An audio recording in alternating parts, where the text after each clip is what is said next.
যে ঝড় হয়েছে, এই ঝড়ে প্রচুর পরিমাণ ক্ষতি হয়েছে।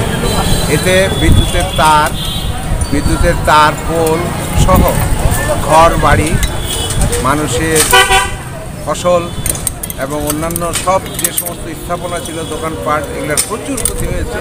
এই ক্ষতি কিভাবে পূরণীয় হবে, এই ক্ষতি কিভাবে আমরা পূরণ করতে পারবো দিনাজপুরবাসী, এই নিয়ে আমরা চিন্তিত।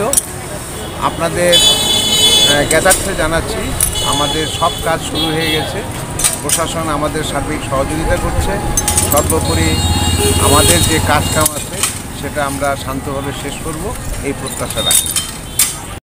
ঘরে আমাদের অনেক ক্ষয়ক্ষতি হয়ে গেছে, আমরা অনেক ক্ষতিগ্রস্ত, প্রায় 40-50 লাখ টাকার বেশি হবে। আরও আনুমানিক বললাম, আমরা ক্ষতিগ্রস্ত আর কী হবে উপর আল্লাহ ভালো জানে। এখন পর্যন্ত কোনো কারেন্টের লোক, কোনো প্রশাসনের লোক আসে নাই আমাদের কাছে দেখতে।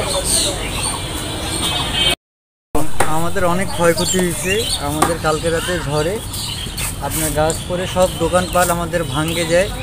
আমাদের সব কিছু ক্ষয়ক্ষতি হয়ে গেছে, মাল টাল সব কিছু আমাদের নিঃস্ব হয়ে গেছি, আমরা নিঃস্বহারা হয়ে গেছি। এখন কোনো উপায় নেই আমাদের হাতে, আল্লাহ ভরসা।